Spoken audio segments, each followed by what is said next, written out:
Hey y'all, let's chat about the dreaded dorm fire alarms. Now they're loud, they're annoying, they are inconvenient as all heck.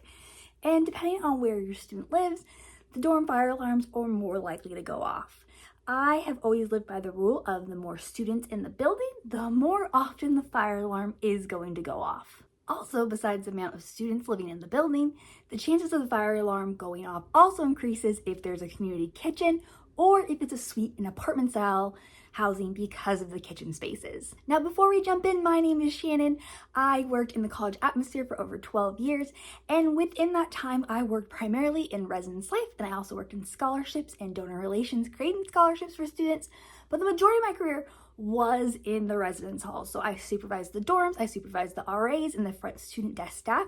So as I'm talking to you about all these things fire alarm related, I have lived almost all of these experiences over the years, and I'm trying to share with you all of that knowledge so you and your student can be best prepared. So let's jump in and talk about why fire alarms go off, the frequency, and the importance of evacuation. So starting off, dorm fire alarms are different than a typical at-home smoke detector. Now, at home in a house or apartment style, you have the smoke detector typically that is just going to detect smoke. In the dorms, typically these are particle detectors. And so what that means is they are catching particles in the air even faster than a traditional smoke alarm would, as well as it is setting off the entire building. So if one alarm in one room goes off, the entire building is evacuating for the safety of everyone involved. If you think about it, the bigger the building, the more opportunity there is for individuals to get hurt or for the fire to spread even quicker depending on the materials in the building. Now let's talk about the most common ways fire alarms are set off. Number one is smoking in the dorm. Typically smoking in their bedrooms, whether that is smoking cigarettes, cigars, cannabis, whatever they are choosing to smoke, that often sets off the fire alarm, even if the student is standing at the window with the window open and trying to blow the smoke out, it's still most likely going to set off the alarm. This also includes vaping. Vaping is super popular with students right now, and that is a vapor going into the air that will also set off the particle detector smoke detector. Many students don't believe their vape will set off the fire alarm because it's not smoke. But because they're particle detectors, it will set it off. Another big one is spraying an air freshener up into the air, like Febreze or one of those canister air fresheners. As you're spraying it, those particles are going up into the air. I personally recommend not having those at all. You don't really need Febreze. You don't need that kind of air freshener in the room. You're taking a risk every time you use it. But if your student is going to use it, they should be spraying it downwards towards the floor of their room, not upwards in the air, and really not spray or overly spray it too much because that can rise and go up to that particle detector. I've also seen many times where the fire alarms have gone off because students have been curling or straightening their hair at too high of a temperature right under one of the smoke detectors where they are burning the hair. I have seen someone with gorgeous curly hair, this sweet girl, and her friend was straightening it and it was just burning her hair as they went, and they were under the smoke detector, and it set the building off and we had to evacuate. And we didn't know the cause until afterwards, but that will cause it to go off. One of the biggest ones is also burning food, whether this is in a microwave or on a cooktop or an oven. Students do not pay attention often to what they're microwaving. I'd say the microwaves are even bigger than stoves because students just put it in, press the buttons, and don't think about it. But the amount of times students have burned Easy Mac because they didn't put water in it, burned rice because they put it in way too long, is bananas. I have responded to so many fire alarms because of those two reasons. And the last two don't happen as often, but are big fire hazards that can cause the alarm to go off. Candles can get knocked over. Candles, if they're, not particularly made well, have lots of smoke. And then also electrical cords or certain electronics. I have seen most schools have banned students from having hoverboards because when they are plugged in, they have a tendency to combust. I have seen students set their bed on fire accidentally by having a very old damaged phone charger, and they have their phone charging on their bed and it sparks and lights the bed on fire. Like, could you imagine being woken up to that? Now, those are some of the main reasons that the fire alarm may go off. And I can tell you from all of these situations, They are 100% avoidable if your student is being safe, if they are not breaking campus and housing policy, and they are taking care of their items and paying attention to what they're cooking. Now, beyond students setting off the fire alarm for the building, there's also fire drills. Now, all colleges across the nation in the US are required to have fire drills. Typically, these happen twice a year. This may vary state to state, but they're typically happening twice a year. And now, in this day and age, more schools are announcing their fire alarms because more students are taking online classes, and they're trying to help students avoid being interrupted during those classes so they can plan to go maybe take their online class in the library or somewhere else on campus. But colleges are not required to announce their fire alarms, so these could happen at any time. Now, being honest, as previous Res Life staff, we're not setting off fire drills in the middle of the night. We're not doing it in a day where it's pouring. It's gonna be midday, it's gonna be early evening, preferably when the weather's nicer, because we don't want to cause even more issues for students, but fire drills do happen. And I don't want your student to live in fear every time they are taking an online quiz or test or they're in an online class that the fire alarm will go off, whether that's a drill or it's actually going off for a reason. But it is 100% a possibility. So if your student has anxiety, I recommend they do those activities outside of the hall and go to the library or some other study space to do those exams and take those online classes. It may not be as convenient, but if they're having an anxiety about it, if their building has a lot of fire alarms, it may be better for them to plan ahead. Now, most faculty are going to be 100% understanding if their student reaches out to them and lets them know, hey, I had to leave class or I had to stop the exam because the fire alarm in my building was going off.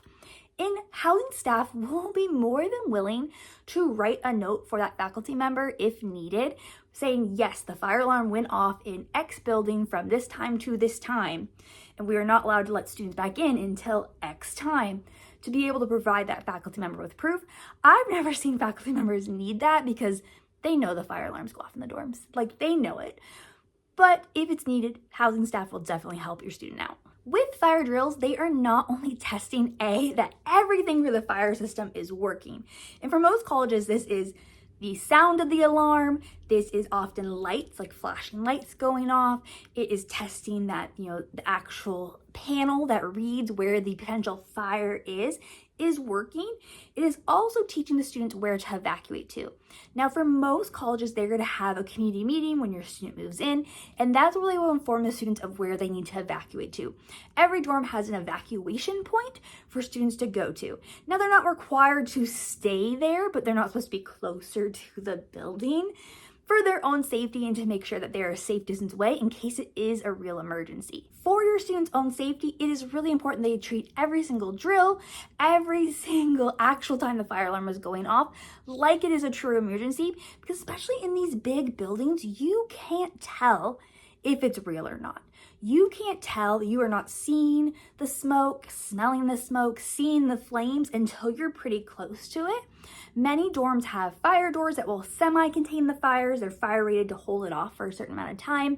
Or the building's so big enough that your student's evacuating out of a different complete side where the fire is, but they still shouldn't stay in the building if it's on fire or there's tons of smoke. That's not healthy for them. So it's really important for them to always treat it like a true emergency because you never know when it really is. So with that, your student needs to evacuate every single alarm, no matter what. No matter if they are sick, they are taking a shower, it's the middle of the night, it is freezing outside, it's raining outside, they're taking a quiz, they're taking an exam, they're in an online class. They need to evacuate. We never know when this is a true emergency, and they need to be prepared for the potential for an emergency to happen. Just like you would at home, you work with your children as they're growing up to say, hey, if something happens in our house and it catches on fire, we're all gonna get out and meet at X neighbor's house. There's a safety plan. You want your kids to get out of the house.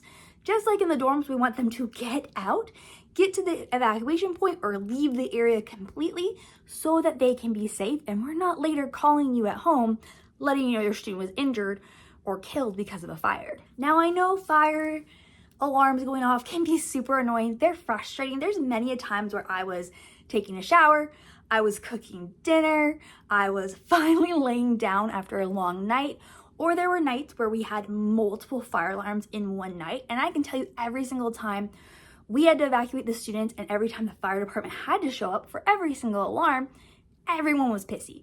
Everyone was cranky. No one wanted to keep evacuating, but we never knew in that 500-person building if it was a true fire or not. And I stressed to the students who were evacuating and my staff so many times, we never know. We'll not see the smoke or flames until it's too late. We gotta keep evacuating. By the third alarm, even the fire department was done with us, but they're gonna show up because it's their job. And it does happen, unfortunately. Now, I do want to give you a few tips to make evacuating a little bit easier depending on the situation that your student's in. So tip number 1, anytime a student is taking a shower, they should always bring their key and ID with them and a bathrobe, and preferably a bigger towel. I always say bath sheets are the way to go, but a bathrobe is essential because if the fire alarm's going off when your student's in the shower, they're still required to leave, and it's so much easier to leave in a nice fluffy bathrobe than it is to evacuate in a towel. Now, most housing staff is going to see your student evacuate in their towel, in their robe, and we have processes to try to get them to sit in another building if it's cold outside, and we try to work with them to get them back in the building first. I know there's so many times we've evacuated students where they still have shampoo or conditioner in their hair, and it sucks evacuating in your bathrobe. Like, that is not fun. But housing staff will work to try to make sure we can get you in as fast as possible or find you a safe place to hang out that's warmer, especially when it's in the middle of the night. Now, tip number 2, especially at night, your students should always have an easy access pair of shoes for them to slip on. Now, this could be slippers, this could be sandals, this could be boots, something that they can get on quickly. So when they are woken up in the middle of the night and needing to evacuate from the building, they can easily pull those shoes on and not evacuate barefoot. I have had students evacuate barefoot before, and I'm like, why didn't you put on shoes? And they're like, I'd have to go in my closet and dig them out. And I'm like, dude, or I didn't want to lace them. Like, dude, have a pair of slippers out. Have a pair of flip-flops. Even if it's the middle of winter, like, we don't want you wearing flip-flops when it's snowing, but it's better than being barefoot. Tip number 3, another great idea is to always have a jacket or a blanket easily accessible. So if you're evacuating your room and it's cold out, you can easily put that jacket or blanket on. I saw so many students in my time who would have an easy accessible jacket and then a huge fuzzy blanket, and they'd be able to wrap themselves up and stay super warm, because oftentimes when a building is being evacuated, it takes 30-40 minutes for us to be allowed to let students back into the building. So your students are often standing outside for a long amount of time. Now, depending on the weather, the school's policies, sometimes there is the ability to move the students who evacuated into another building or space to stay warm and dry. But not every school has that policies, and if it's just cold out and it's not snowing or raining, oftentimes they're going to be outside for long periods. So having a jacket, having a blankie always is a good idea. Now, tip number 5. Now, this is not so much a tip as something really important to know when we are allowing students back into the building. This is after the building has been cleared by firefighters, by the police, by staff. The building is ready to go. Oftentimes, we are not allowing students to take the elevator back up to their rooms. And I supervised a 9-floor building, and the amount of grumbles and complaints, but we don't want to overstress or overfill the elevators. No one wants to trudge down 9 floors of stairs to evacuate and then trudge back up 9 floors. But it does have to happen, because if we are overfilling those elevators, if we are overusing them very quickly, we are then going to cause another issue with the elevators. Now, of course, there's going to be exceptions. If there's an accessibility issue, if your student has an injury, those students are going to be allowed to take the elevators up to where they need to go. It makes sense, but for typical students who are able to walk, they are going to probably be walking up the stairs. I did have some students in my 9-floor building who were super smart, in my opinion. It was a friend group, and it was about 6 people. They would wait. They would just chill outside, and they would wait until we were done letting everybody back in, and we opened the elevators back up, and then they would take the elevator back up to the 9th floor because they didn't want to walk up all those stairs. So they made the decision to just wait it out until we opened the elevators again. My staff and I always thought they were super smart, because they usually would evacuate and bring a deck of cards, and so they would just be playing cards outside until they were able to come back in and use the elevators to go back up to that top floor. Now, tip number 6, this is all about accessibility. If your student has an accessibility issue, whether that is something that is a long-term issue, they are using a wheelchair, they are using any mobility aids, or a short-term injury that's causing them to use any mobility aids, it's really important for them to get registered with their on-campus accessibility resource center. It may have a different name, but that's a common one at colleges, and to check in with the housing office.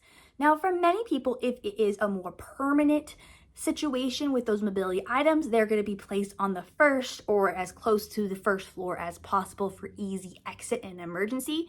But oftentimes for short-term injuries, we're not going to move a student who has broken their leg from the 5th floor if they can every day get down from the 5th floor and back up to it in the elevators. But in emergency situations, that may not be safe. Now, the housing office and the accessibility resource office will provide different options for support for that student. Sometimes we have temporary move students because they live in a building where the fire alarm goes off a lot because of the amount of students living there. Sometimes it's going through the plan of what to do if you can't use the elevators to evacuate. And for most schools, that plan is for the student to get themselves to one of the fire towers. So fire towers in dorms are made to be more fire resistant. They are an emergency exit stairwell with fire rated doors and able to get into that space where they are more protected from a potential fire. But it's also important for that student to be in contact with their RA or friends who are going to let housing staff know that they are waiting in that stairwell for assistance. So if there is a true fire, we can get to them and get them out ASAP as soon as the fire department arrives, versus them sitting in there and waiting, having smoke and other issues happen. So if there is long-term mobility aid usage or temporary usage, it's important for your student to be contacting the Accessibility Resource Center on campus and the housing office just to make sure they have a plan in place. So when that alarm goes off in the middle of the night, they know what to do and the staff knows how to best respond for them. Now, my last one in this section is not a tip, but it's a side note. Housing staff, professional staff, RAs, desk attendants, the fire department, the police department, we all hate fake fire alarms as much as the students do. We don't want to evacuate, especially the staff who lives in the building. We don't want to evacuate in the middle of the night either, but we take it seriously because there have been dorm fires all across the nation. Whether they were big or small, students have been injured or lost their lives due to these fires. So please remind your student to be gracious, courteous, and nice to the staff that is working these fire alarms. They don't want to be there either. They are also just inconvenienced. And then they also have to work to get everybody back in the building, and everybody's cranky, especially at 3 a.m. No one wants to be up and dealing with a fire alarm. The politer they are, the smoother the process, and it's really appreciated by the staff who, is also woken up in the middle of the night and dealing with the alarm. So let's talk about evacuating. Evacuating fatigue is so real.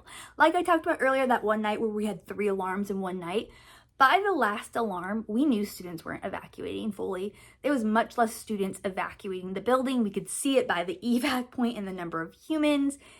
And that is scary because we don't know if it's real. So it's very important for your student to always treat every alarm that is happening like it's real, because we never know when it's that emergency. If I can drill anything for you to teach your student, it is that, to treat every fire alarm real, even when they're fatigued from it, even when they're like, oh, again, like why? Or I'm in the middle of something, I'm in the shower, like why? It's super important for them to take it seriously. So now what happens if your student does not evacuate during a fire alarm? There are 3 scenarios that could happen from this. Scenario number 1, your student is fine.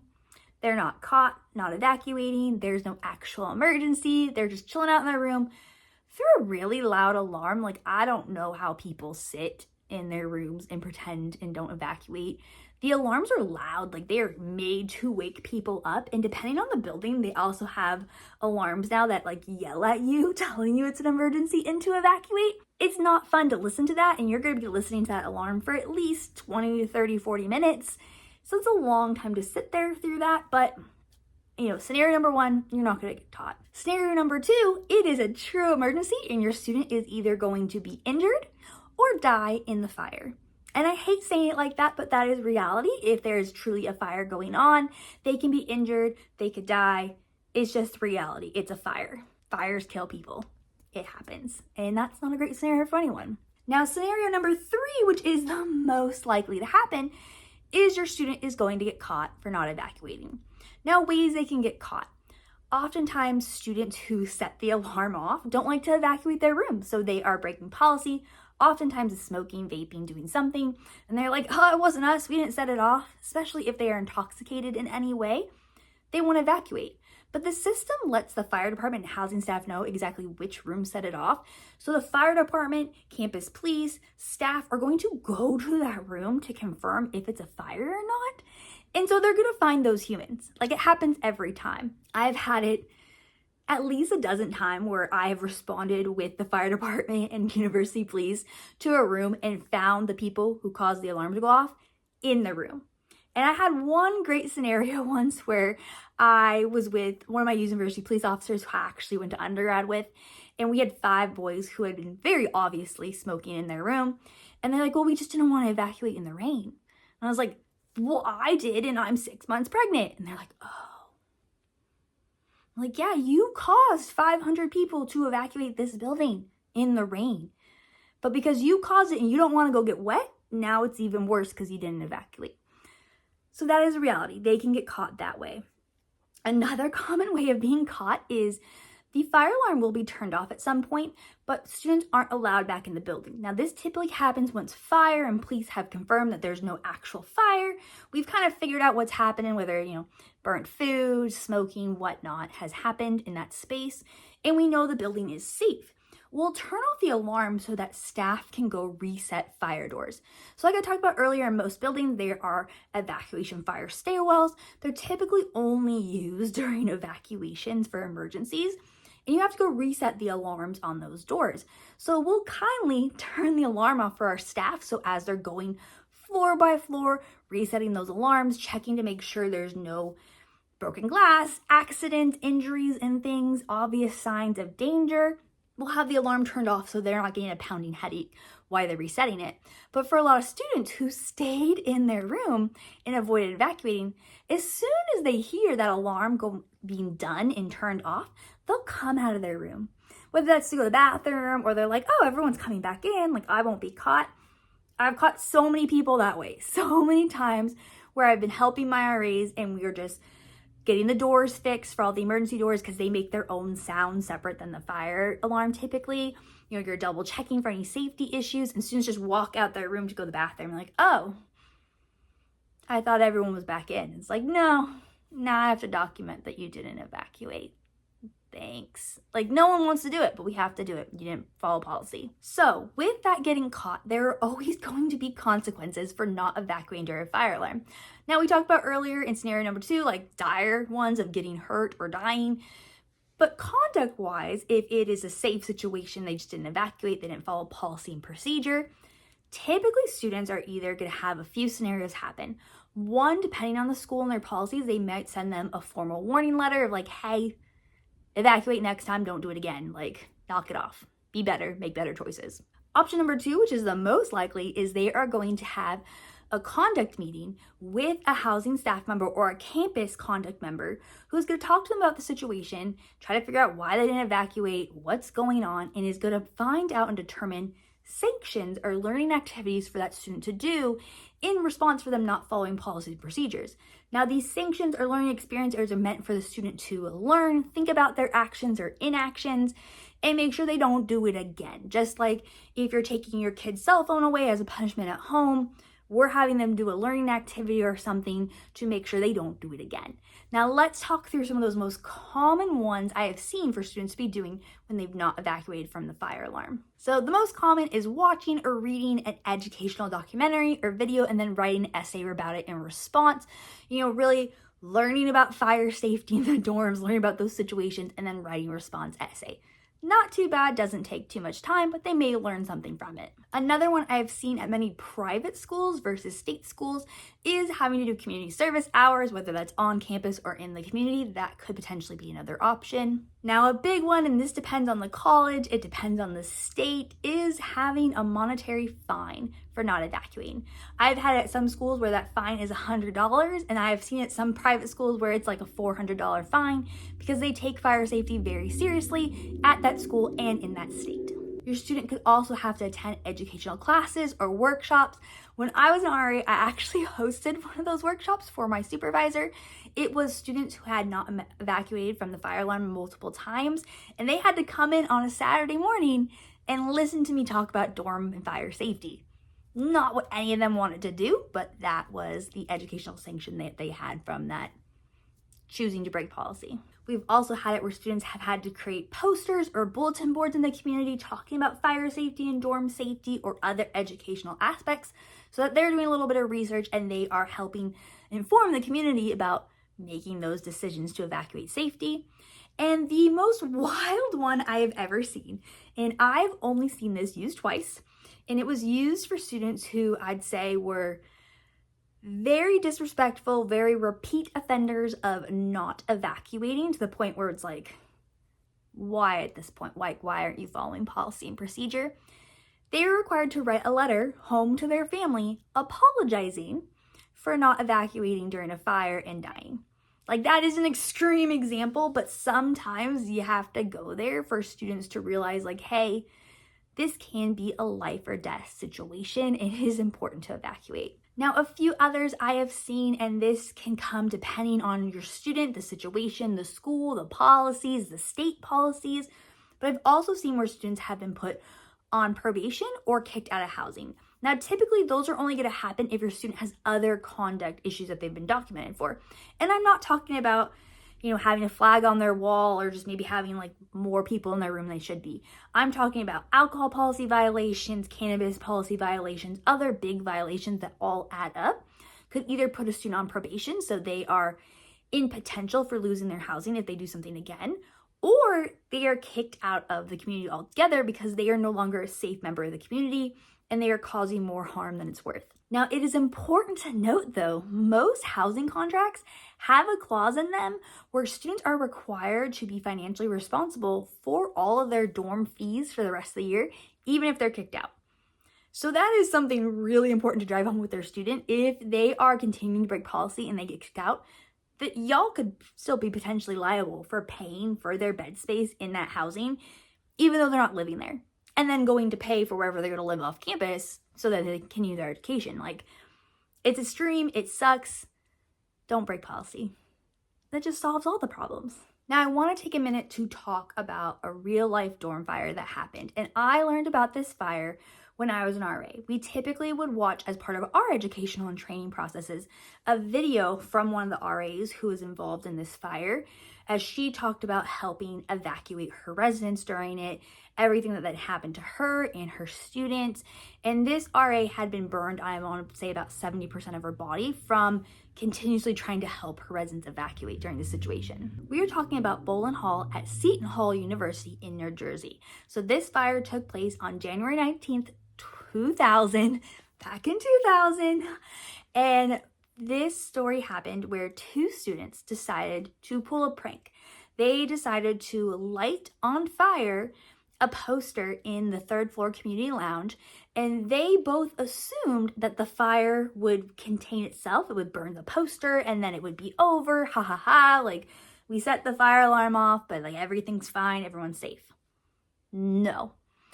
Them setting off the poster then caught the entire lounge on fire. Now, typically for dorms, our furniture that we have is more fire rated than the furniture you have at home, meaning it takes a bit longer to burn. It's not going to engulf in flames as quickly. If you think of a couch, like, it's going to burn, but it's going to be at a slower rate. But it's still going to create a lot of smoke. It's still going to create a fire. It's still going to create damage. Now, because in this residence hall, they had had so many fire alarms going off from situations of students smoking in their rooms, burning things, etc., like we talked about before, many students did not take it seriously and did not evacuate right away. And this dorm held about 700 students. So on the third floor of this building, I believe the building was 5 or 6 stories, you have a lounge that has caught on fire and is creating smoke that is going to travel through the building and fire that is going to continue to spread. If you think about it, dorms are pretty flammable. Students have a lot of soft products, bedding, we have lots of posters and fun things on their walls. They're gonna catch on fire. Now from this, and students not evacuating right away, or students and staff and other individuals like firefighters and police officers trying to assist other individuals, over 50 people were injured in this fire, and unfortunately 3 students lost their lives. Aaron, Frank, and John all lost their lives in this fire. I will put their full names below in the description box. They all died because of this fire. Whether or not they were in the process of evacuating, they died because of smoke inhalation and injuries from the fire. Many students reported this fire. The smoke was so bad that as students were evacuating their rooms, they would lose sight in the hallway and would have to feel the walls to try to find their way to a stairwell to evacuate because of how quickly the fire was going. And the more time that they waited, unfortunately, the worse it got. So many students were burned across their bodies, had issues because of the smoke inhalation, because of how quickly the fire spread. Now, as I talked about earlier, we watched this in my RA training because this RA, one of the RAs in this situation, Dana, along with a fellow RA, went back in the building multiple times themselves, getting students to evacuate. They were banging on doors. They were telling students like, this is real. And they evacuated so many students and saved their lives trying to get them out because the students weren't thinking the situation was real. But thankfully, these RAs got them out at, unfortunately, the sacrifice of their own bodies because of how injured they got from saving others. Now, from this situation, New Jersey did pass a law that all residence halls, so all dorms, must have sprinkler systems. At the time of this happening, the building did not have sprinkler systems. And I can tell you across the nation that varies depending on the state and different regulations if dorms have sprinkler systems or not. That might be something to look into with your student when they are moving onto campus of, do they have sprinkler systems in case fires do happen? If they had a sprinkler system, this could have been extinguished very quickly. Students wouldn't have passed away. Students wouldn't have gotten injured. So that is a great safety feature. And I'd say for most new residence halls, they're going to have it. That's pretty standard. But if your student's moving into an older residence hall, that could be something to look into. Now, Sean and Joseph are the 2 individuals who set the poster on the lounge on fire, and they did not come forward straight away. For about 3 years, an investigation went on to find out who set the dorm on fire. They finally were booked and charged with charges 3 years after this fire happened, and then 3 years after that, in 2006, they both finally admitted and pleaded guilty to the charges that they lit the dorm on fire. And I can't imagine these 2 boys, I believe they were 18, their brain is not fully developed. They were doing this as a prank. They're like, haha, it's gonna be funny, we're gonna get everyone to evacuate, but it's gonna be fine. And instead, 3 people died and multiple people were injured. Like, their intent was not to harm others, but unfortunately their poor actions and decisions led to individuals dying and being harmed. That is why I keep driving home in this video, no matter what, take the fire alarm seriously, because you don't know what's going to happen. And students have a tendency in college to push their limits. They're experimenting with alcohol and new drugs, and sometimes during that experience, they're not making the best decisions. And it's very easy, especially in group situations, for students to make poor decisions. And lighting things on fire can't happen. I want to be very clear. I am in no way blaming the students who got injured or Aaron, Frank, or John who passed away for not evacuating for the building. Evacuation fatigue is very real, and as these individuals were trying to evacuate, they were injured or killed in the process. It is truly the fault of the individuals who started the fire, but that evacuation fatigue is so real and has to be treated seriously even when you don't want to evacuate. Because in the end, your life and not being injured is more important than being annoyed and having to go stand outside for 40-45 minutes. Better to be annoyed and cranky and pissed off than to potentially be injured or lose your life because of a fire. Now, I know this was a serious story to share with you all, but I just wanted to give an example of something that truly happened from students just joking around, causing a prank, and it led to a lot of destruction. And so it's very important to be talking with your student, be treating these fire alarms as real, and doing whatever you can to keep yourself safe. Because at the end of the day, your life is more important than just being pissy or cranky and having to evacuate for a fire alarm. Now, if you like the information in this video, please go ahead and like it and subscribe to my channel. I post new videos every Monday, and my goal is to share all of my 12 years of my career's knowledge to be able to prepare you to help support your student, preparing them for college or supporting them while in college, but also if you are a college student, to support you, make sure you have all of this insider knowledge to use to your advantage. I hope you all are having a great day and staying healthy. I'll see you soon.